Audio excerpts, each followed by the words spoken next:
کہ آگ آج بھی بجھانے کے دو ہی طریقے ہیں جو بڑے بڑے ریلائبل ہیں. یا تو پانی ڈال دو ورنہ مٹی ڈال دو, اسے کیا ہوگا, آگ بجھ جائے گی. امام غزالی کہتے ہیں جو بندہ وضو کرتا ہے پانی نہیں تو تیمم کرتا ہے, یہ آگ یا یہ جو مٹی ہے نا جہنم کی آگ کو اس سے بجھا دے گی. اچھا ویسے جتنی بڑی آگ ہو اتنا پانی چاہیے, بڑے بڑے کنٹینر بڑے بڑے ٹینکر لگانے پڑتے ہیں تب جا کے آگ بجھتی ہے. وضو کا پانی تو بہت تھوڑا ہے, فرمایا اتنا بابرکت پانی ہے کہ یہ تھوڑے سے قطرے جو ہیں اس بندے کے لیے جہنم کی آگ کو بجھا دیں گے. پھر امام غزالی نے ایک اور بڑی پیاری بات فرمائی. آپ فرماتے ہیں کہ وضو کے 4 فرض کیوں ہیں, اور بھی تو کوئی فرض ہو سکتا تھا. دیکھو یہ صوفیاء کرام کی حکمت بھری باتیں ہیں. امام غزالی فرماتے 4 عذاب ہیں, وضو کے فرض کتنے ہیں, 4 ہیں. گویا رحمت الہی پکار رہی ہے, اے میرے بندو وضو میں چہرہ دھویا کرو, قیامت کے دن چہرہ سیاہ نہیں ہوگا, تمہارا چہرہ چمکے گا. فرمایا اپنے ہاتھ دھویا کرو, تمہارا نامہ اعمال الٹے ہاتھ میں نہیں تمہارے سیدھے ہاتھ میں دیا جائے گا. فرمایا سر کا مسح اور پیر دھویا کرو, تمہیں پیشانی سے پکڑ کر جہنم میں نہیں ڈالا جائے گا بلکہ تمہارے سر پر جنت کا تاج سجایا جائے گا. پیر دھویا کرو, تمہارے پیروں میں جہنم کی بیڑیاں نہیں پڑیں گی, تو پل صراط پر تمہارے پیر ڈگمگائیں گے نہیں بلکہ پل صراط سے تم آسانی سے جنت میں داخل ہو جاؤ. آخر جس گھر میں بے غسلہ ہوتا ہے اس گھر میں بھی رحمت کے فرشتے نہیں آتے. اب یہ بڑا مسئلہ ہے کہ غسل کرنا آتا کس کو ہے.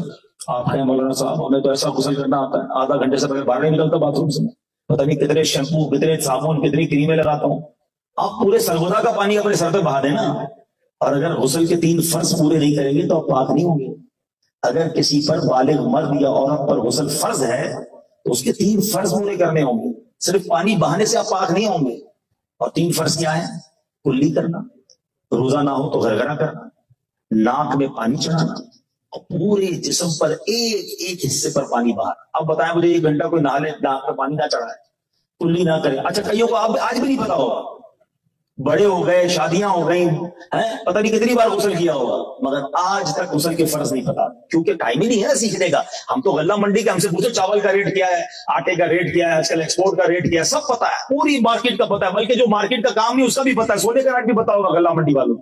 حالانکہ ایک تولہ سونا لینا نہیں ہے, روز ریٹ چیک کرتے ہوں گے, گولڈ کا ریٹ تو پیٹرول کا ریٹ تو ڈالر کا ریٹ. ڈالر لینا نہیں, ٹائم بہت ہے اس لیے چیک کرتا رہتا ہوں. کیوں چیک کرتا ہے بھائی, قرآن پڑھ لینا 30 دیر میں, نماز تو سیکھ لے, وضو تو سیکھ لے, غسل آتا نہیں ہے. دنیا بھر کی پنچاب تو پتہ نہیں دنیا کی سیاست پر بیٹھے ہوں گے رات کو, پتہ ہے پورا ملک یہی چلا رہے لگتا ہے. کیوں فضول کاموں میں اپنا ٹائم ضائع کرتے ہیں بھائی؟ جو فرض ہے وہ تو سیکھے. غسل ہی نہیں ہے تو عبادت کی طرف سے مجھے بتائے نا. ایک بار ہمارے اسلامی بھائی مکہ پاک میں حرم شریف کے اندر کچھ لوگوں کو بٹھا کے غسل سکھا رہے تھے. ایک بندہ رونے لگ گیا, کہتا ہے 50 سال کا ہو گیا ہوں, 40 سے 50 سال کا, آج پہلی بار سنا غسل کیسے ہوتا ہے. ہمارے اسلام میں اس کا ہاتھ پکڑا, اس کو حرم سے باہر لے. پتہ کیوں؟ کہ اگر کوئی بے غسلہ ہے نا اس کا مسجد میں جانا حرام, اور مکہ پاک کی حرم کے اندر ایک گناہ 1,00,000 گناہ کے برابر ہے. اب وہ بے غسلہ طواف کر رہا ہے, سمجھ رہا ہے میں طواف کر رہا ہوں, ادھر بھی سیلفیاں بناتے ہیں, بڑے خوش ہو کر اتنے عمرے کر لیے. عمرے کر رہے ہو, گناہ کر رہے پر یہ تو بتاؤ پاک ہو کے نہیں. آپ سوچیں نا یہ لا علمی جو ہے کدھر لے گئی ہم کو. یہ دعوت اسلامی والے آپ کے بھائی ہیں, آپ کے آگے جو ہاتھ جوڑتے ہیں نا بار بار کہ آ جاؤ 3 دن کے مدنی قافلے میں, ہمارے کورسز کر لو, اسی لیے کہتے ہیں کہ یار نماز تو سیکھ لو, وضو تو سیکھ لو, غسل سیکھ لو. ہم پاک ہی نہیں ہے تو کوئی عبادت صحیح نہیں ہے نا, تلاوت بھی نہیں کر سکتے, قرآن کو ہاتھ لگاؤ تو گناہ ملتا ہے اگر بندہ پاک نہیں ہے. مگر nobody want to talk about it. اچھا ہم چلو سیکھ بھی گئے, گھر والوں کو کون سکھائے گا؟ بچے بالغ ہو رہے ہیں ان کو کون سکھائے گا؟ بچیوں کو کون سکھائے گا؟ اپنی وائف کو کون بتائے گا؟ یہ سب چیزیں بتانی ضروری ہے نا. تو یہ ہم خود سیکھیں, اپنے گھر والوں کو دعوت اسلامی کے ماحول میں بھیجیں. کتابیں موجود ہیں مکتبۃ المدینہ پر, نماز کا طریقہ, غسل کا طریقہ, وضو کا طریقہ, کچھ تو ٹائم نکالے نا.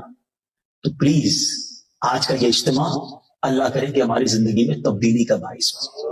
تو آپ اجتماع میں آیا کریں, مدنی قافلوں میں آیا کریں. یہ دعوت اسلامی والے آپ کی جو مارکیٹ میں کام کر رہے ہیں, پہلے تم کو پکڑ لو یار, بولے پہلے مجھے نماز سکھاؤ, مجھے وضو سکھاؤ, غسل سکھاؤ, بعد کی باتیں بعد میں. یہ سب سے بیسک ہے, آپ کو سب سے پہلے پاک ہونا ضروری ہے. غسل کا میں نے آپ کو طریقہ بتا دیا, مگر اس کی پوری تفصیل ہے, ٹھیک ہے, آپ اس کو سیکھ لیں.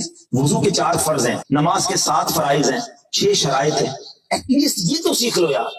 پھر اپنی تلاوت ٹھیک کر لیں, 5-6 بیسکس آپ ٹھیک کر لیں گے نا. پرابلم بتا کیا, کچھ لوگ کہتے ہیں 20 سال سے نماز پڑھ رہا ہوں یار کوئی برکت نہیں ملتی, 25 سال سے تلاوت کر رہا ہوں کوئی رحمت نہیں ملتی. پر ٹھیک کر رہے ہو کہ نہیں کر رہے ہو؟ اگر نماز ہی صحیح نہیں پڑھے تو برکت کہاں سے ملے گی؟ اب خود سوچ لیں. اللہ کرے کہ ہم عمل کرنے والے بنے. اللہ ہمیں ان باتوں کی طرف آنے کی توفیق عطا فرمائے. اور الحمدللہ یہ پیاری باتیں دعوت اسلامی کے ماحول میں سکھائی جاتی ہیں. کمال کا ماحول ہے. بچوں کو حافظ بھی بناتا ہے, عالم بھی بناتا ہے, ہمیں نمازی بھی بناتا ہے, مسجدیں بھی بناتی ہیں. پھر غریب لوگوں کی امداد بھی ہوتی ہے. تھیلیسیمیا کے مریضوں کو خون بھی دیا جاتا ہے. سیلاب زدگان کے گھر بھی دعوت اسلامی والے بناتے ہیں. تو اتنا بڑا دین کا کام ہو رہا ہو تو پھر کیوں نہ ہم دعوت اسلامی کا ساتھ دیں. تو پیارے اسلامی بھائیوں, آپ نے بھی زکوٰۃ دینی ہے اور پوری دینی ہے. پہلے تو یہ یاد رکھیں, پوری زکوٰۃ دیں, اور یہ زکوٰۃ پہلے اپنے غریب رشتہ داروں کو دیں. اب جب یہ ماجرا ہوا تو ایک ہنی بی, شہد کی مکھی, نبی پاک علیہ الصلوۃ والسلام کے مبارک کانوں کے پاس بھنبھنانے لگی. اور آپ سمجھتے ہیں کہ مکھی, شہد کی مکھی جو ہے, ہنی بی کی ایک مخصوص آواز ہوتی ہے جب وہ کانوں کے پاس آئے. صحابہ کرام میں سے ایک صحابی رضی اللہ تعالیٰ نے عرض کی, یا رسول اللہ صلی اللہ علیہ وسلم, یہ مکھی کیوں شور مچاتی ہے؟ نبی پاک علیہ الصلوۃ والسلام فرماتے ہیں یہ بے قرار ہے اور یہ کہہ رہی ہے کہ یا رسول اللہ, ہماری یہاں قریب جو مکھیاں ہیں وہ سب بے قرار ہیں کہ آپ کے صحابہ کرام علیہ رضوان کے پاس روٹی تو ہے مگر سالن نہیں ہے. یا رسول اللہ, ہم نے قریب ہی غار میں ایک شہد کا چھتا بنایا ہوا ہے, ہم مکھیاں ہیں, وہ چھتا نکال کر نہیں لا سکتی. آقا کسی صحابی کو ساتھ بھیجیے, وہ چھتا لے آئے تاکہ آپ کے صحابی جو ہیں وہ روٹی کے ساتھ شہد تناول کرنا شروع کر دیں. اب یہاں بڑی خوبصورت بات ہے, جو اللہ کی رضا پر راضی رہتے ہیں نا, اللہ جو عطا کرے اس پر خوش رہتے ہیں, ان کی غیب سے مدد کی جاتی ہے.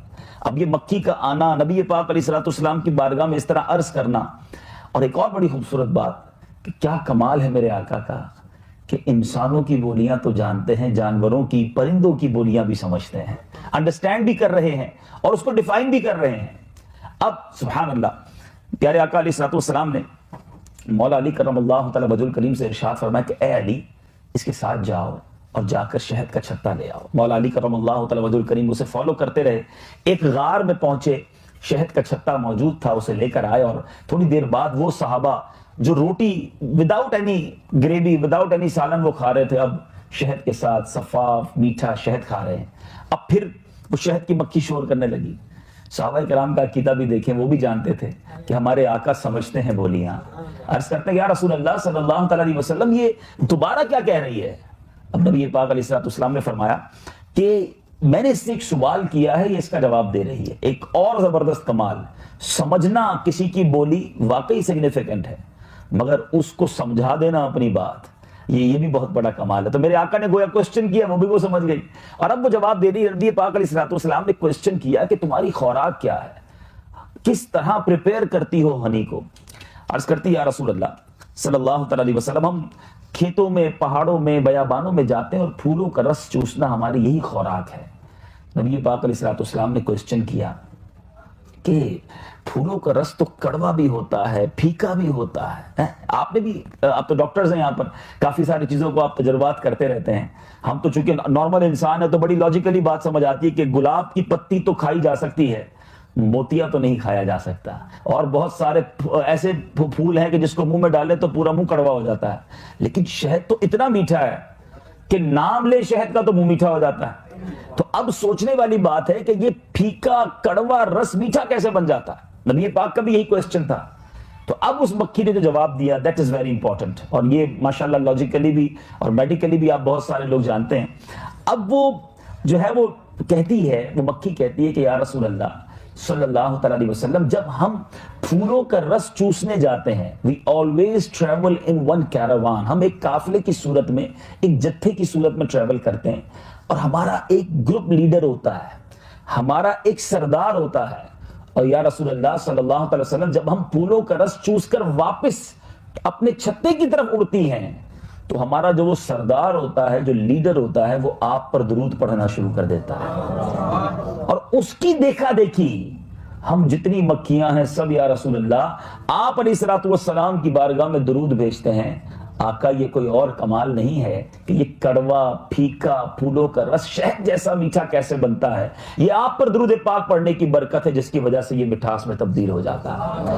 اچھا, یہ بات جب یہ حدیث اور یہ واقعہ کتابوں میں ملتا ہے, ظاہر ہے یہ incident about more than 1400 years ago ہوا, مگر آج میڈیکل بھی اور جو جیوگرافیکل لوگ ہیں وہ بتاتے ہیں، میرا بھی کچھ عرصہ پہلے جب مدنی قافلے میں آسٹریلیا جانا ہوا تو وہاں ایک فارم کے اندر جانا ہوا تو انہوں نے ڈیفائن کیا کہ شہد جو ہے اگر چھتا بنایا جاتا ہے جو اس کو آپ فارمنگ کہتے ہیں، اس میں بھی بات بڑی معلوماتی پتہ چلی کہ اس پورے پروسیجر میں سب سے اہم کردار کوئین بی کا ہوتا ہے، کہ ایک ملکہ مکھی ہوتی ہے، اگر وہ ڈال دی جائے کسی شہد کے چھتے کے اندر تو پورا چھتا خود بخود بلڈ اپ ہونا شروع ہو جاتا ہے، ساری مکھیاں اس کی تابع ہونا شروع ہو جاتی ہیں، اس کے سگنلز کو کیچ کر کے اس کی بات ماننا شروع کر دیتی ہیں۔ اب جا کر یہ سائنس ویریفائی کر رہی ہے کہ جناب دیر از اے لیڈر، کوئی اس میں گروپ لیڈر ہوتا ہے جس کی یہ فالو کرتے ہیں۔ اور آج سے 1450 سال پہلے مکھی نے نبی پاک علیہ السلام کی بارگاہ میں حاضر ہو کر عرض کر دیا تھا کہ یا رسول اللہ، ہمارا ایک لیڈر ہوتا ہے اور وہ آپ پر درود پڑھتا ہے، دیکھا دیکھی ہم درود پڑھتی ہیں اور اس کی برکت سے الحمدللہ یہ شہد میٹھا بن جاتا ہے۔ اور پھر شہد، آپ ماشاءاللہ ڈاکٹرز ہیں کہ کتنی بیماریوں میں شفا ہے، کتنی بیماریوں سے شہد میں شفا ہے۔ میٹھا ہونا اور ہے، اس کا صحت بخش ہونا، اس کا فائدہ مند ہونا۔ اب نبی پاک کے درود سے اگر کوئی چیز کنورٹ ہو رہی ہے تو آپ ذرا سوچیے کہ اس میں برکت کیوں نہ ہوگی۔ اور اس کے اندر جو اور باتیں پتہ چلتی ہیں کہ شہد جو ہے وہ زخموں میں، جدید سائنس بھی بتاتی ہے، بلکہ اس میں ایک اور خوبصورت بات، ایک میں نے آپ کو حدیث سنائی، اب قرآن پاک کی آیت سناؤں گا۔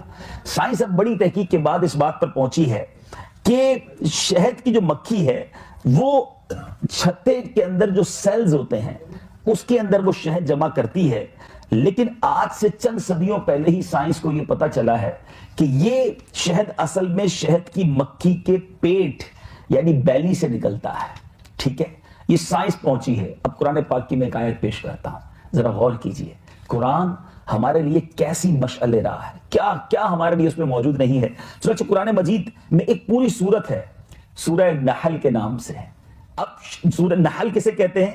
عربی میں شہد کی مکھی کو نحل کہا جاتا ہے، یعنی پوری سورت قرآن مجید میں سورہ نحل کے نام سے موجود ہے، اور قرآن پاک کے 14ویں پارے میں یہ جگمگا رہی ہے۔ اور اس سورت میں چونکہ ایک مقام پر شہد کی مکھی کا تذکرہ بھی ہے، اس لیے اس سورت کو سورہ نحل کہا جاتا ہے۔ اگر ہم قرآن پڑھیں، انڈرسٹینڈ کریں تو بہت کچھ سیکھنے کو ملتا ہے۔ اب جو قرآن پاک کے سورہ نحل کی آیت نمبر ہے 68 اور 69، اللہ تعالیٰ ارشاد فرماتا ہے وَأَوْحَى رَبُّكَ إِلَى النَّحْلِ أَنِ اتَّخِذِي مِنَ الْجِبَالِ بُيُوتًا وَمِنَ الشَّجَرِ وَمِمَّا يَعْرِشُونَ۔ ترجمہ، اور تمہارے رب نے شہد کی مکھی کے دل میں یہ بات ڈال دی کہ پہاڑوں میں اور درختوں میں اور چھتوں میں گھر بناؤ۔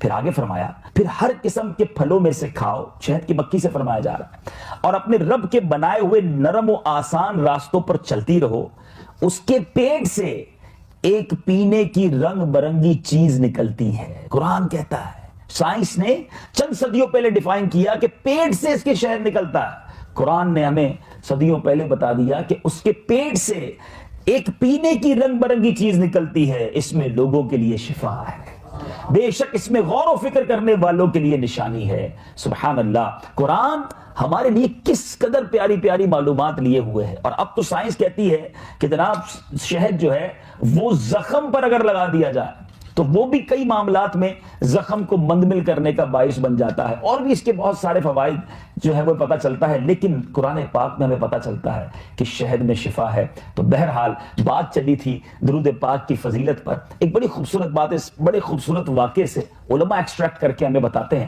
کہ جب شہد، پھولوں کا کڑوا پھیکا رس درود پاک کی برکت سے میٹھا ہو سکتا ہے، تو اگر کوئی شخص چاہتا ہے کہ اس کے جو زندگی میں کڑواہٹ ہے، اس کی زندگی میں گناہوں کی وجہ سے پھیکاوٹ ہے، وہ نیکیوں میں تبدیل ہو جائے، تو اسے بھی چاہیے اپنی لائف کے اندر درود پاک شامل کر لے، کثرت سے درود پاک پڑھتا رہے، اس کی لائف کے اندر جو گناہوں کی کڑواہٹ ہے وہ نیکیوں کی مٹھاوٹ سے جو ہے تبدیل ہو جائے گی۔ آئیے محبت کے ساتھ درود پاک پڑھ لیں۔ اللہم صلی علی سیدنا و مولانا محمد تدما فی علم اللہ صلاۃ دائمۃ بدوام ملک اللہ۔ چونکہ ہمارے ساتھ ڈاکٹرز موجود ہیں اور میڈیکل سے تعلق رکھنے والے اسلامی بھائی ہیں، اسلام سائنسی معلومات اور طب کے بارے میں کیا کہتا ہے؟ یاد رہے کہ مسلم شریف کی حدیث ہے، اللہ عز و جل کے پیارے حبیب صلی اللہ علیہ وسلم کا فرمان صحت نشان ہے، ہر بیماری کی دوا ہے۔ جب دوا بیماری تک پہنچا دی جاتی ہے تو اللہ عز و جل کے حکم سے مریض اچھا ہو جاتا ہے۔ ہر بیماری کی دوا موجود ہے۔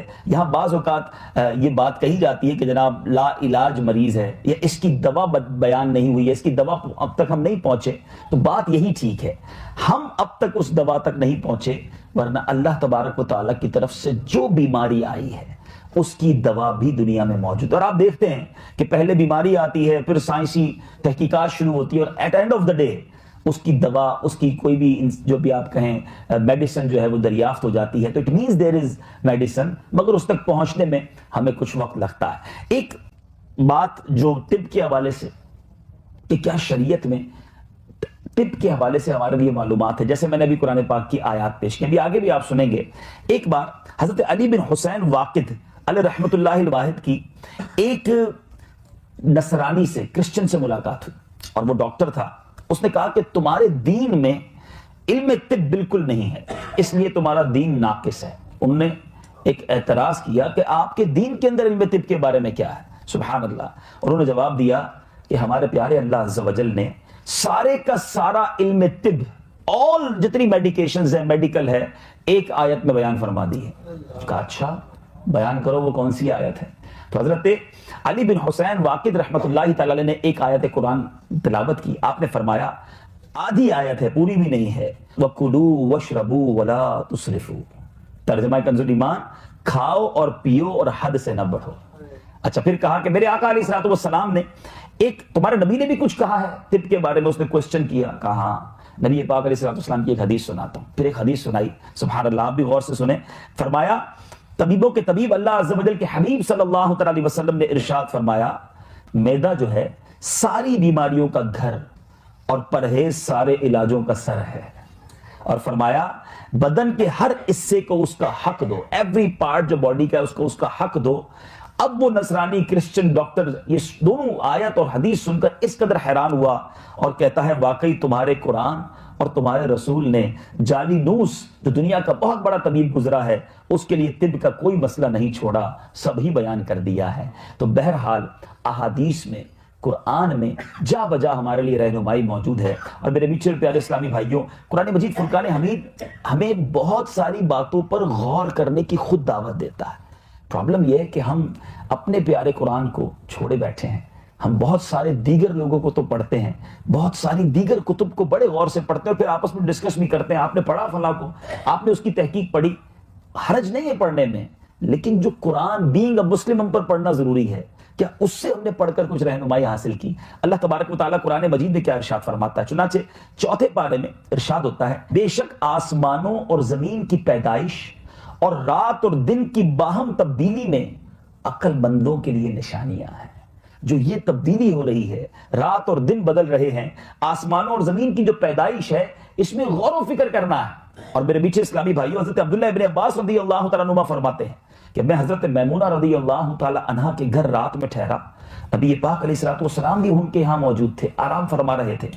جب رات کا تہائی حصہ گزرا تو میرے آقا علیہ السلام بیدار ہوئے، پھر آسمان کی طرف نظر اٹھا کر ان آیات مبارکہ کی تلاوت فرمائی، اور پھر کیا فرمایا کہ تلاوت کے بعد ارشاد فرمایا کہ اس پر افسوس ہے جو آیت پڑھے اور اس میں غور نہ کرے۔ یعنی ان چیزوں میں ہمیں گویا غور و تفکر کی اس سائنسی جو عمل ہے اس پر ہمیں غور کرنے کے بارے میں فرمایا جا رہا ہے۔ اللہ تبارک و تعالیٰ ایک اور جگہ قرآن مجید میں ارشاد فرماتا ہے الذین یذکرون اللہ قیاما وقعودا وعلی جنوبہم وَيَتَفَكَّرُونَ فِي خَلْقِ السَّمَاوَاتِ وَالْأَرْضِ رَبَّنَا مَا خَلَقْتَ هَذَا بَاطِلًا سُبْحَانَكَ فَقِنَا عَذَابَ النَّارِ۔ ترجمہ سنیے اور غور کیجیے قرآن کس طرف ہماری رہنمائی کر رہا ہے۔ ارشاد ہوتا ہے جو کھڑے اور بیٹھے اور پہلوؤں کے بل لیٹے ہوئے اللہ کو یاد کرتے ہیں اور آسمان اور زمین کی پیدائش میں غور کرتے ہیں، اے ہمارے رب تو نے یہ سب بیکار نہیں بنایا، تو پاک ہے اور تو ہمیں دوزخ کے عذاب سے بچا لے۔ یہاں عقل مندوں کا بیان ہے، اور عقل مندوں کے لیے کہا گیا، جو اولی الالباب ہیں ان کے لیے کہا گیا کہ وہ اس میں غور کرتے ہیں۔ اب آج ہم نارملی ڈسکس کرتے ہیں کہ بڑا بریلینٹ مائنڈ ہے، مگر قرآن کس کو عقل مند کہہ رہا ہے؟ کچھ علماء نے اس کی تفسیر میں لکھا عقل مند لوگ کون ہیں، اس آیت سے ایکسٹریکٹ کر کے ہمیں بتایا جا رہا ہے کہ عقل مند لوگ کھڑے بیٹھے اور بستروں پر لیٹے ہر حال میں اللہ تعالیٰ کا ذکر کرتے ہیں۔ مولا کریم کی یاد ہر وقت ان کے دلوں پر چھائی رہتی ہے. اور دوسری بات جو عقل مندوں کے بارے میں پتہ چلی، چیک کرتے جائیں ان عقل مندوں میں شامل ہوں کہ نہیں. پھر فرمایا عقل مند لوگ کائنات میں غور و فکر کرتے ہیں، آسمانوں اور زمین کی پیدائش اور کائنات کے دیگر عجائبات میں غور کرتے ہیں، اور ان کا مقصد اللہ تعالیٰ کی عظمت و قدرت کا زیادہ سے زیادہ علم حاصل کرنا ہوتا ہے. ایک اور جگہ فرمایا کہ اللہ تعالیٰ کی بارگاہ میں دوزخ کے عذاب سے پناہ مانگتے ہیں. اب فی زمانہ جو ہے مسلمان کا اللہ تبارک و تعالیٰ کی قدرت میں غور و فکر کرنا نام کو رہ گیا ہے. آج ہمارا حال یہ ہے کہ ہمارا علم کی حد کیا ہے، بھوک لگی تو کھانا کھا لیا، پیاس لگی تو پانی پی لیا، کام کاج سے تھک گئے تو سو لیا، جب کسی پر غصہ آیا تو جھگڑا کر کے اسے ٹھنڈا کر لیا. الغرض اپنے تن کی آسانی میں انسان مست نظر آ رہا ہے. جو شریعت کے احکام ہیں اور اللہ کی اس بنائی ہوئی کائنات اور اس میں جو غور و تفکر کے بارے میں ہمیں قرآن کہتا ہے، یاد رہے سائنس جو ہے جن جن چیزوں کو ڈسکس کرتی ہے، قرآن میں 1000 کے قریب ایسی آیات ہیں جو ہمیں گویا سائنسی علوم جو دنیا کے اندر رب کی قدرت کے نظارے ہیں اس کی طرف ہماری توجہ دلاتی ہے. مگر کیا ہم قرآن پاک کے نور سے اپنے دلوں کو منور کر رہے ہیں؟ اب بڑی خوبصورت صورت ہے، میں آپ سب کو دعوت دوں گا کہ قرآن پاک کو ضرور پڑھیے، لیکن خاص طور پہ جو پارہ 30ویں پارے کی پہلی صورت ہے، سورہ نبا جس کو کہا جاتا ہے. اب دیکھیے اللہ تعالیٰ نے کس طرح ہمیں انڈیکیٹ کیا ہے. سبحان اللہ، ارشاد ہوتا ہے، فرمایا الم نجعل الارض مہادا، کیا ہم نے زمین کو بچھونا نہ کیا، والجبال اوتادا، اور پہاڑوں کو میخیں یعنی کیلیں بنا کر پہاڑوں کے ذریعے زمین کو جو نصب کی گئی ہیں. فرمایا وخلقناکم ازواجا، اور تمہیں جوڑے بنایا، وجعلنا نومکم سباتا، اور رات اس لیے بنائی، فرمایا اور تمہاری نیند کو آرام کیا، وجعلنا اللیل لباسا، اور رات کو پردہ پوش کیا. دن کس لیے بنایا؟ فرمایا وجعلنا النہار معاشا، اور دن کو روزگار کے لیے بنایا.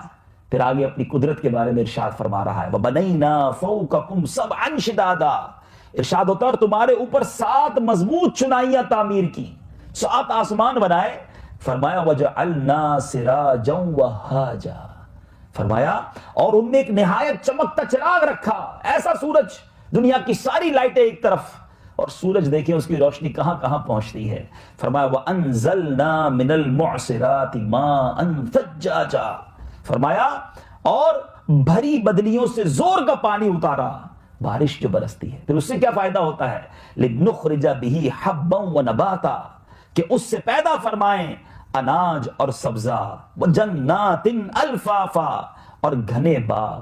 کہیں سورج، کہیں ستارے، کہیں زمین، کہیں آسمان اور کہیں بارش کا تذکرہ کر کے گویا قدرت الہی کے نظاروں کی طرف ہمیں بتایا جا رہا ہے کہ قرآن پڑھو اور رب کی قدرت کے نظاروں پر غور کرو. اور اسی لیے میرے میٹھے اسلامی بھائیوں، سائنس کے علوم پڑھتے وقت بھی اگر یہ نیت ہو کہ میں ان تمام معلومات کے ذریعے اپنے رب سے محبت کروں، اس خالق سے محبت کروں جس نے یہ کائنات بنائی. اور چونکہ آپ وہ لوگ ہیں جو انسانی باڈی پر پڑھتے ہیں اور پڑھاتے ہیں، 2 قدرت کے عظیم شاہکار، میں انسانی باڈی کے بارے میں ہو سکتا ہے آپ سب نہیں پڑھے ہوں گے. اب ہماری جو ناک ہے، ہم اپنے جسم کے اندر جو آکسیجن لیتے ہیں، ذرا غور کرتے ہیں کہ جو یہ ہوا ہے اس سے آکسیجن اگر ایکسٹریکٹ کرنی ہو، سبحان اللہ، تو اس کے لیے کتنا بڑا پلانٹ لگانا پڑے گا. حالانکہ ہمیں آکسیجن اگر چند سیکنڈ کے لیے نہ ملے تو ہم دنیا سے چلے جائیں گے، لیکن اگر یہ جو ہوا ہے جو مختلف گیسز کے ساتھ ہمارے درمیان موجود ہے، اگر کوئی پلانٹ لگانا چاہے کہ اس ہوا سے آکسیجن بنائی جائے، تو اس کے لیے میرے میٹھے اور پیارے اسلامی بھائیوں ایک پروسیجر ہے جس کو کرائوجینک ڈسٹیلیشن کہا جاتا ہے. اب یہ پلانٹ لگانے کے لیے جو پلان کرنا پڑے گا کہ سب سے پہلے اس کے اندر سے ڈسٹ پارٹیکلز دور کیے جائیں، اور اب -180 ڈگری سیلسیس پر اس کو اتنا کول ڈاؤن کرنا پڑتا ہے اس ہوا کو کہ وہ لکوڈ فارم میں آ جائے. پھر اس کے بعد this process requires temperature as low as -180 degrees Celsius. This liquefied air and then selectively distilled by warming it slightly. پھر اس کو جو فرق کرنا ہے آکسیجن کو اور دیگر گیسز کو، وہ آہستہ آہستہ اس کو گرمی دے کر اس پلانٹ کے ذریعے آکسیجن کو الگ کیا جاتا ہے. اور یہ تمام پروسیس بہت ہائیلی ایکیوپڈ پلانٹ کے ذریعے ہو سکتا ہے، جس کے ذریعے جس میں ہیومن بینگ بھی انوالو ہوں گے، انسان بھی اس کو آرگنائز کریں گے، اور کمپیوٹرز کی بھی حاجت ہوگی. اتنا کچھ کر کے اس ہوا سے آکسیجن کو الگ کیا جا سکتا ہے. مگر ذرا غور کیجئے، میں اور آپ ہر سیکنڈ اپنے انہی ناک کے ذریعے آکسیجن لے رہے ہیں. یہ کیسے الگ ہو رہی ہے؟ یعنی یہ ہوا سے ہمارے جسم کے اندر آکسیجن جاتے ہوئے کون سا پلانٹ اللہ تبارک و تعالیٰ نے لگایا ہے؟ سبحان اللہ. سائنس اب بتاتی ہے کہ جناب یہ جو ہمارا جسم اپنے آپ ہی اس ہر سیکنڈ انوالنٹریلی، ہم کسی پروسیس کو نہیں کرتے، خود بخود ہم سو رہے ہیں، جاگ رہے ہیں، کھا رہے ہیں، پی رہے ہیں، مگر ہم ہوا کو اپنے اندر لے رہے ہیں. دیگر گیسز الگ ہو رہی ہیں اور آکسیجن الگ ہو رہی ہے. اور یہ پروسیس کیا ہے؟ ہیئر ان اور نوسٹرلز، جو ہمارے ناک کے اندر بال ہیں، یہ گویا کام کر رہے ہیں فلٹر کا، جو ڈسٹ کو ہماری ناک کے اندر نہیں جانے دیتے. جو پلانٹ لگا کر ڈسٹیلیشن کیا جاتا ہے، ہم ڈسٹ کو الگ کیا جاتا ہے، یہ صرف اللہ تبارک و تعالیٰ نے جو ناک کے اندر بال دیے، ایک سسٹم دیا ہے کہ جو اس ڈسٹ کو الگ کر دیتا ہے. پھر بتایا جب moisture generated from the epithelial cells in the nasal mucosa cool the air down، وہاں -180 ڈگری کرنے کے لیے باقاعدہ پلانٹ لگایا جا رہا ہے. مگر فرمایا کہ ہمارے اسی نیزل کے اندر ایک ایسا سیلز اللہ تبارک و تعالیٰ کی طرف سے عطا کیے ہیں جو موئسچرائزنگ کے ذریعے اس ہوا کو کول ڈاؤن کر دیتے ہیں. پھر آگے فرمایا the air then travels through the large and small airways to reach the millions of alveoli found in our lungs. اب جب یہ پھیپھڑے میں جاتی ہے تو اللہ تبارک و تعالیٰ نے وہاں ایک ایسے سیلز عطا کیے ہیں کہ جس کے ذریعے اب وہ جو الگ کرنے والا معاملہ ہے کہ جو آکسیجن کو الگ کرتا ہے اور دیگر ہواؤں کو الگ کیا جا رہا ہے. سبحان اللہ. تو اے میرے میٹھے اور پیارے اسلامی بھائیوں، بتائے ریڈ سیلز کے اندر ایسا مادہ موجود ہے کہ جب وہ ہوا کے ساتھ ملتا ہے تو پھر وہ آکسیجن کو الگ کر دیتا ہے. ایک لانگ پروسیجر ہے، مگر انڈیکیشن یہ کرنا ہے کہ جو کام آج دنیا کی کروڑوں اربوں روپے کی مشینری لگا کر کیا جاتا ہے، ہوا سے آکسیجن کو اگر الگ کرنا ہے، ہر لمحے انسانی باڈی خود بخود اس ہوا کو اپنے اندر لے رہی ہے اور آکسیجن کو الگ کر رہی ہے. پھر بھی ہم کیوں نہ مانیں؟ فَبِأَيِّ آلَاءِ رَبِّكُمَا تُكَذِّبَانِ، اپنے رب کی کن کن نعمتوں کو ہم جھٹلائیں گے؟ اللہ تعالیٰ نے یہ نظام خود بخود ہمیں عطا فرمایا ہے، اور جب ایسا کریم مولا اور اس قدر شاہکار تخلیق کرنے والا مالک ہو تو پھر اس سے کیوں نہ پیار کیا جائے، اس سے کیوں نہ محبت کی جائے. آج دنیا میں محبت اس سے کی جاتی ہے جو بڑا با کمال ہو، جینیس ہو. لوگ کہتے ہیں فلاں ڈاکٹر، فلاں پروفیسر اتھارٹی ہیں اپنے کام میں، ہم ان کے شاگرد ہیں. مجھے بتائیے، رب کی قدرت کو جتنا آپ اچھے انداز سے جانتے ہیں، آپ انسانی باڈی پر تحقیق کرتے ہیں، آپ کو معلوم ہے کہ کتنی چھوٹی سی چیز کے اندر اللہ تبارک و تعالیٰ نے کیا کیا نظام عطا فرمایا اور کیسے اسے بنایا. اور آگے چلیے، ایک اور زبردست نظام اللہ تبارک و تعالیٰ نے ہماری اس باڈی میں عطا فرمایا ہے، اور وہ کیا ہے؟ وہ ہے ہماری آنکھ. آج بڑے بڑے کیمرے یہاں لگے ہوئے ہیں اور بڑے ہائی ڈیفینیشن کیمرے آ گئے ہیں، اس کے زبردست لینسز ہیں اور جناب اتنے پکسل کا کیمرہ ہے. لیکن اس کے باوجود آج بھی سائنس کہتی ہے کہ جو انسانی آنکھ تصویر لیتی ہے، انسانی آنکھ میں جو اللہ تبارک و تعالیٰ نے جو خوبصورتی عطا کی ہے، دنیا کا کوئی کیمرہ اس سطح پر جا کر کسی چیز کو نہیں دیکھ سکتا. اب ذرا غور کرتے ہیں کہ یہ انسانی آنکھ کام کیسے کرتی ہے. اب سائنس بتاتی ہے our eyes are coated with tear film which is produced by the lacrimal glands at the top of the eye. اب سائنس کہتی ہے کہ ہماری آنکھوں کے اندر آنسوؤں کے ذریعے ایک ایسی کوٹنگ ہوئی ہے، یہ لوبریکنٹ کے طور پر استعمال ہو رہا ہے، یہ نمی کے طور پر استعمال ہو رہا ہے، اور یہ باقاعدہ اس کو کوٹ کیا گیا، اور اس کی وجہ سے بتایا گیا کہ یہ پراپرٹیز کیا ہیلپ کرتی ہیں کہ یہ جو آنسوؤں کی وجہ سے لیئر ہے، یہ انفیکشن سے آنکھ کو بچاتی ہے، یہ گویا آنکھ کی پروٹیکشن کے لیے ہے. اور پھر آگے بتایا there is a very intricate drainage network through the lacrimal duct. اب آپ کی ان آنسوؤں کے لیے جو ڈکٹ بنایا، جس کو نکاسی کا انتظام ہے، وہ ہمارے گلے اور ہماری ناک کے ذریعے ایسا ایک نظام ہے کہ آنسو وہاں سے پاس آن ہو جاتے ہیں، نئے ڈیولپ ہو جاتے ہیں. اب جب ہم روتے ہیں تو ناک بھی بہنا شروع ہو جاتی ہے. تو گویا یہ کنیکشن ہے. اب جو پتلی ہے، بتایا کہ سائنس اب کہتی ہے کہ اللہ تبارک و تعالیٰ نے یہ پتلی اتنی فلیکسیبل دی ہے کہ بہت تیز روشنی ہو جائے یہ خود ہی ایڈجسٹ کر لیتی ہے. اگر یہ پتلی کا سائز سکڑتا اور پیپل جسے کہتے ہیں کم زیادہ نہ ہوتا تو آنکھ ڈیمیج ہو جاتی. لیکن یہ ہم کیمرے میں کیا کرتے ہیں؟ جب بہت زیادہ لائٹ ہو تو اپرچر کم کر دیتے ہیں، اب جب لائٹ کم ہو تو اپرچر بڑھا دیتے ہیں، ڈی فوکس ہو تو فوکس کر لیتے ہیں. خود بخود یہ سارے سسٹم ہماری آنکھ اندھیرے میں کس طرح دیکھنا ہے, اجالے میں کس طرح دیکھنا ہے, زیادہ روشنی میں کس طرح دیکھنا ہے. تو یہ خوبصورت نظام وداؤٹ اینی پروسیجر, ہمیں کچھ نہیں کرنا, کوئی بٹن نہیں دبانا ہوتا کہ اندھیرا ہو گیا تو نائٹ ویژن آن کر دو, بہت روشنی ہے تو جناب ہماری آنکھ کا سسٹم یہ ڈاؤن ہو جائے. آلویز ایک ہی زاویے میں ادھر سے لے کر ادھر تک دیکھتا جاؤں. تو بتائیے کتنے مناظر چینج ہوئے, مگر میری آنکھ نے اپنے آپ کو ہر جگہ ایڈجسٹ کر لیا. اچھا, پھر کیمرے کے اندر ہم تصویریں کھینچتے ہیں, ٹھیک ہے, اس کے لیے میموری ریکوائرڈ ہوتی ہے. ایک وقت آتا ہے ہمارے موبائل کا کیمرہ بھی پورا ہو جاتا ہے, اس کی میموری بھی پوری ہو جاتی ہے, ہمارے کمپیوٹر کی میموری بھی پوری ہو جاتی ہے, پھر ڈیلیٹ کرنا پڑتا ہے. ذرا غور کریں, آپ میں سے کوئی 30 سال بیٹھا ہے, کوئی 40 سال کا بیٹھا ہے, ہم 40 سال سے مناظر دیکھ رہے ہیں, مگر وہ سارے مناظر کہیں نہ کہیں سیو ہیں. کبھی کبھی ہوتا ہے 15-20 سال بعد کسی سے ملاقات ہوتی ہے, یاد آ جاتا ہے آپ کو کہ دیکھا ہے, ہاں آپ سے ہماری وہاں ملاقات ہوئی تھی. یہ کدھر سیو ہو رہا ہے؟ اللہ تبارک و تعالیٰ نے کیسی ہارڈ ڈسک عطا کی ہے. اچھا, صرف امیجز سیو نہیں ہیں, ہمارے پاس موویز بھی سیو ہیں. ابھی میں آپ جو مدینے شریف دیکھ کر آئے ہیں, میں آپ کو کہوں آنکھیں بند کرے ذرا مدینے کا تصور جمائیں, آپ سب کی آنکھوں میں وہ سارے مناظر آ جائیں گے کہ کہاں زمزم پیا تھا, کہاں کھجور کھائی تھی, کیسے میں روضہ رسول کے سامنے کھڑا ہوا تھا, بلکہ وہ الفاظ بھی یاد آ جائیں گے جو آپ نے کسی سے بات کی ہوگی. آپ کو طواف کا وہ منظر یاد ہوگا, آپ کو عرفات کی وہ دعا یاد ہوگی. How it's possible? یعنی یہ بلینز کا جو ڈیٹا بنتا ہے میگا بائٹس کا, وہ کہاں سے ہو رہا ہے؟ یہ کون سا سسٹم ہے اللہ تبارک و تعالیٰ نے جو ہمیں عطا کیا ہے؟ اور پھر چلیں, آپ تو میڈیکل کے اسٹوڈنٹ ہیں, آپ کی تو کتابیں دیکھ کے ہمیں سردی لگ جاتی ہے.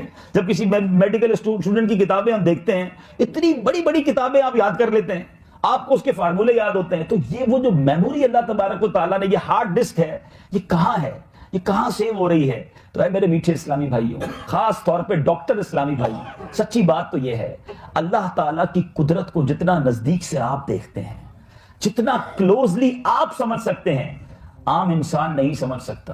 تو جب رب کی قدرت کو اتنا جانتے ہو, تو پھر رب سے پیار کا معیار کتنا ہونا چاہیے, اس سے محبت اور اس پر بھروسے اور اس پر ٹرسٹ کا معیار کتنا ہونا چاہیے. آپ کی سائنس چاہے کتنی ترقی کر جائے, مگر آپ اس بات کے شاہد ہیں کہ آپ سارے پروسیجر کر لیں, آپ کی میڈیکل کہتی ہے کہ بندہ 100% فٹ ہے, اور ایک وقت آتا ہے کہ وہ دنیا سے اچانک چلا جاتا ہے. اس کی ایکسپائری کی وجہ آپ کے پاس کوئی نہیں ہوتی, اور وہ بات انڈیکیٹ کرتی ہے کہ کوئی ہے. اور بالکل اسی طرح ہمیں کئی بار ایسا تجربہ ہوا کہ ڈاکٹرز کہہ دیتے ہیں جناب اب 1 ہفتے کا مہمان ہے, اس کے اندر اب کچھ نہیں بچا, اب یہ کبھی بھی دنیا سے جا سکتا ہے.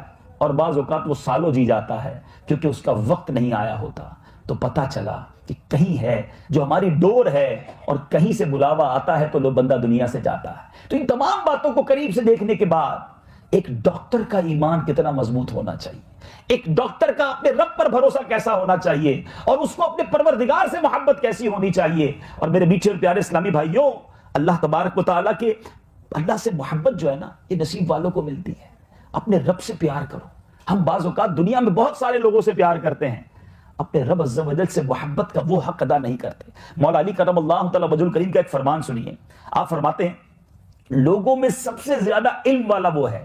اب یہ کون بیان کر رہا ہے, ذرا غور کیجئے, جس کے بارے میں نبی پاک علیہ الصلوۃ والسلام فرماتے ہیں کہ میں علم کا شہر ہوں, علی اس کا دروازہ ہے. وہ خود کہہ رہے ہیں کہ سب سے زیادہ نالجبل پرسن کون ہے. یہاں بڑی بڑی ڈگری ہولڈر بیٹھے ہیں, اور میں آپ کو بتاتا ہوں سب سے زیادہ علم والا کون ہے. مولا علی فرماتے ہیں سب سے زیادہ علم والا وہ ہے جو سب سے زیادہ اللہ تعالیٰ سے محبت کرتا ہے. اپنے رب سے ہی پیار نہیں, جسے اس کی زندگی کیسی ہے. آگے فرمایا اور لا الہ الا اللہ کہنے والوں کی تعظیم کرتا ہے, اللہ سے محبت کرتا ہے اور مسلمانوں کی تعظیم کرتا ہے. فرمایا وہ سب سے زیادہ علم والا ہے. اے میرے میٹھے اور پیارے اسلامی بھائیوں, اب حضرت عمر فاروق کا ایک فرمان سن لیجئے. آپ کے پاس ایک شخص آیا, بڑی انٹرسٹنگ بات, اور عرض کرتا ہے کہ میں شطرنج کا میں نے کھیل دیکھا, چیز, بڑا میں اس سے متاثر ہوا ہوں, بڑا امیزنگ ہے. اس میں 64 خانے ہیں, اور ان خانوں میں وہ جو باکسز ہیں اس میں وہ کھیل کھیلا جاتا ہے, مگر 1,00,000 بار کوئی شطرنج کھیلے ہر بار نئی چال بن جاتی ہے. یعنی ان 64 خانوں میں کتنی زیادہ کریشن ہے. وہ آ کر حضرت عمر فاروق سے عرض کرتا ہے, سبحان اللہ. عمر فاروق ہے نا, خلیفۃ المسلمین نے کیا شاندار جواب دیا اور ایمان تازہ کر دیا. آپ فرماتے ہیں کہ میں تو اس سے بھی بہت بڑے امر پر تعجب کرتا ہوں, میں انسان کا چہرہ ایک بالشت کا ہے. 64 خانے ہیں نا شطرنج میں, تو انسان کا پورا چہرہ ایک بالشت میں آ جاتا ہے. حضرت عمر کہتے ہیں اربوں خربوں چہرے رب نے بنائے, کوئی چہرہ ایک دوسرے سے نہیں ملتا. اب چہرے تو دور کی بات ہے, آنکھیں ایک دوسرے سے نہیں ملتی ہیں. اب تو آئی ٹیسٹ ہونے لگے ایئرپورٹ پر. اب جا کر پتا چلا سائنس کو کہ جناب یہ آنکھوں کی پتلی میچ نہیں ہو سکتی. ناک الگ ہے, آنکھیں الگ ہیں, کان الگ ہیں. آپ کو میں کاغذ اور قلم دیتا ہوں کہ جناب ذرا چہرے بنائیے, کتنے الگ الگ بنا سکتے ہیں. ہم کمپیوٹر لے کر بیٹھ جائیں, خود بنانا شروع کریں, 50, 100, 200, 500 کے بعد تھک جائیں گے. اب کریٹیوٹی نہیں رہے گی کہ ایک ہی چہرے کو مختلف کیسے بناؤں. صدیوں سے لوگ پیدا ہو رہے ہیں, صدیوں تک پیدا ہوتے رہیں گے, پتہ نہیں کب قیامت آنی ہے. سب کے چہرے الگ ہیں. دو سگے بھائی ایک ہی وقت میں پیدا ہو جائیں, ان کے چہرے رب نے الگ بنائے. ارے اب قرآن کہتا ہے, دیکھیے سائنس اور قرآن کو سمجھنے کی کوشش کیجئے. قرآن پڑھیے تو سمجھ آتا ہے کہ رب کی کیسی کیسے نظارے جو آج سائنس جا کر پروف کرتی ہے. سبحان اللہ. قرآن مجید کے سورہ قیامہ میں اللہ تبارک و تعالی ارشاد فرماتا ہے, اَيَحْسَبُ الْإِنسَانُ أَن لَّن نَّجْمَعَ عِظَامًا, کیا آدمی یہ سمجھتا ہے کہ ہم ہرگز ان کی ہڈیاں جمع نہ فرمائیں گے. بلا قادرین علی ان نسوی بنانا. قرآن کہتا ہے کیوں نہیں, ہم قادر ہیں کہ اس کے پور ٹھیک بنا دیں. مفسرین فرماتے ہیں اللہ تبارک و تعالیٰ پر لوگوں کا اعتراض یہ تھا کہ کیسے دنیا کو مرنے کے بعد جمع فرمائے گا. ارے رب فرماتا ہے کہ ہم تو پور جو ہیں, انگلیوں کے جو پورے ہیں وہ الگ الگ بنا دیے ہیں. آپ آج فنگر پرنٹس دنیا میں چیک کیے جاتے ہیں, سب کی انگلیوں کے نشان بھی الگ الگ ہیں. تو یہ سب قرآن میں ہمیں بتایا جا رہا ہے کہ اللہ تبارک و تعالیٰ کی تخلیق ایسی ہے کہ اس پر قربان ہو جایا جائے, اس سے سچی محبت کی جائے, اس خالق کی فرما برداری کی جائے جو آج کی ماڈرن سائنس بھی جس کی تخلیق کے آگے جا کے بے بس نظر آتی ہے. اے میرے میٹھے اور پیارے اسلامی بھائیوں, اب آئیے نیو یارک کے ایک پروفیسر, نیو یارک اکیڈمی کے پریزیڈنٹ کا ایک اقتباس ایک رسالے میں اس نے لکھا. میں آپ کو اس کی چند جھلکیاں سناتا ہوں کہ اللہ تبارک و تعالیٰ کی قدرت پر جب بھی کسی سائنسدان نے, جب بھی کسی شخص نے تخلیق پر توجہ دی ہے اور سچی توجہ دی ہے تو وہ کیا کہنے پر مجبور ہوا. نیو یارک اکیڈمی کے پریزیڈنٹ کا کیا کہنا ہے, وہ کہتا ہے کہ زمین اپنے محور پر 1000 میل فی گھنٹہ کی رفتار سے چکر کاٹ رہی ہے. اگر اس کی رفتار 1000 میل کی بجائے 100 میل ہو جائے تو دن اتنے لمبے ہوتے کہ سورج کی تپش تمام کھیتوں کو بھون کر رکھ دیتی, اور راتیں اتنی لمبی اور سرد ہوتی کہ زندگی کی اگر کچھ رمق سورج کی تپش سے بچ بھی جاتی تو رات اتنی ٹھنڈی ہوتی کہ وہ منجمد کر دیتی. اب وہ کہتا ہے سورج کا درجہ حرارت جو ہے ایک تحقیق کے مطابق 12,000 فارنہائٹ ہے, ڈگری فارنہائٹ ہے, لیکن زمین اور سورج کو اتنی مناسبت سے, اتنے پرفیکٹ ڈسٹنس سے رکھا گیا ہے کہ سورج کی اتنی ہی حرارت پہنچتی ہے جتنی جو حیات بخش ہے. یعنی اگر آپ آگ جلائیں اور اس کے پاس ایک حد تک جا سکیں گے, بہت قریب چلے جائیں تو انگلیاں جل جاتی ہیں. تو فرمایا سورج اور زمین کا جو ڈفرنس ہے وہ اتنا تناسب کے ساتھ ہے کہ زندگی باقی رہتی ہے. اب یہ 12,000 فارنہائٹ جو ہے وہ سائنسدان کہتا ہے اگر اس کو 6,000 ڈگری ہوتا تو ساری زمین برف کے نیچے دب جاتی, اور یہ 18,000 ہوتا تو سب کے سب جل کر راکھ ہو جاتے. یہ پرفیکٹلی جو ڈیسٹینیشن بنایا گیا اور اس کا تناسب بنایا گیا وہ حیران ہے. پھر وہ آگے کہتا ہے زمین کا جھکاؤ جو ہے 23 درجے کا زاویہ بناتا ہے, 23 ڈگری کا ایک زاویہ ہے. اگر اسی جھکاؤ کی وجہ سے باری باری موسم آتے ہیں, اس کا کہنا ہے بخارات جنوب اور شمال میں حرکت کرتے ہیں, اگر کہتا ہے یہ جھکاؤ نہ ہوتا تو ساری زمین برف سے ڈھک جاتی. یہ ہماری زمین کی جو لیئر ہے, اگر وہ لکھتا ہے کہ اگر یہ فقط 10 فٹ موٹی ہوتی اور اس پر 10 فٹ موٹی یہ لیئر ہوتی تو یہاں آکسیجن ہی نہ ہوتی, کوئی جانور زندہ نہ رہتا. اسی طرح سمندر اگر چند فٹ اور گہرے ہوتے تو ساری کاربن ڈائی آکسائڈ اور آکسیجن صرف ہو جاتی اور روئے زمین پر کوئی سبز پتا نظر نہ آتا. ان تمام تخلیق کے بعد وہ لکھتا کیا ہے, that is the main thing. وہ لکھتا ہے اس حکیمانہ نظام پر غور کرتے ہوئے ہم اس نتیجے پر پہنچتے ہیں کہ یہ کارخانہ ہستی اتفاقاً مارز وجود میں نہیں آیا, بلکہ ایک حکیم و دانا خالق نے اس کی تخلیق فرمائی ہے, ورنہ زندگی کا یہاں کوئی امکان نہ تھا. آپ ڈسپلن کی بات کرتے ہیں, ذرا ڈسپلن تو دیکھیں کہ سورج نے جس وقت نکلنا ہے اسی وقت نکلنا ہے. 2 دسمبر سن 1800 میں جتنے بجے سورج نکلا تھا, آج 2 دسمبر 2015 کو بھی سورج اتنے بجے ہی نکلا ہے. ہمارے فجر کے ٹائمز ہیں 2 دسمبر کو جو غروب آفتاب کا وقت تھا سن 1800 میں, آج سن 2015 میں بھی 2 دسمبر غروب آفتاب اسی وقت ہوگا. Look at the discipline. اچھا یہ جو ڈسپلن ہے, یہ سورج اپنے محور میں ہے, چاند اپنے طبق پر گزر رہا ہے. سائنس تو آج کہتی ہے نا, آؤ میں آپ کو قرآن پاک کی آیات سناتا ہوں، اور آپ نے یہ آیتیں کئی بار خود پڑھی ہیں، بڑی مشہور سورت سورہ یاسین۔ سبحان اللہ، قرآن کہتا ہے وَالشَّمْسُ تَجْرِي لِمُسْتَقَرٍّ لَهَا ذَلِكَ تَقْدِيرُ الْعَزِيزِ الْعَلِيمِ وَالْقَمَرَ قَدَّرْنَاهُ مَنَازِلَ حَتَّى عَادَ كَالْعُرْجُونِ الْقَدِيمِ لَا الشَّمْسُ يَنبَغِي لَهَا أَن تُدْرِكَ الْقَمَرَ وَلَا اللَّيْلُ سَابِقُ النَّهَارِ وَكُلٌّ فِي فَلَكٍ يَسْبَحُونَ۔ آیتیں سنی کئی بار ہوں گی، آج اس کے ترجمے پر اس پوری ڈیفینیشن کے بعد غور سنو کہ قرآن ہمیں کتنا پہلے بتا رہا ہے۔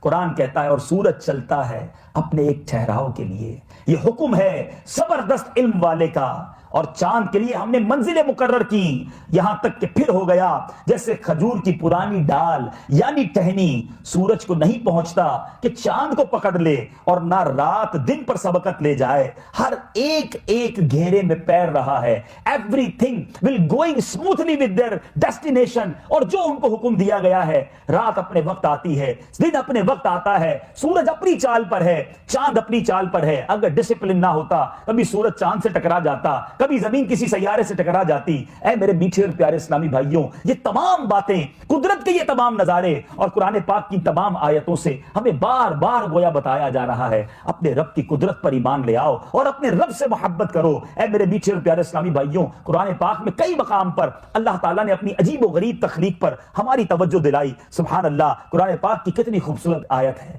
افلا ينظرون الى الابل كيف خلقت والى السماء كيف رفعت وَإِلَى الْجِبَالِ كَيْفَ نُصِبَتْ وَإِلَى الْأَرْضِ كَيْفَ سُطِحَتْ۔ قرآن کہتا ہے تو کیا اونٹ کو نہیں دیکھتے کیسا بنایا گیا؟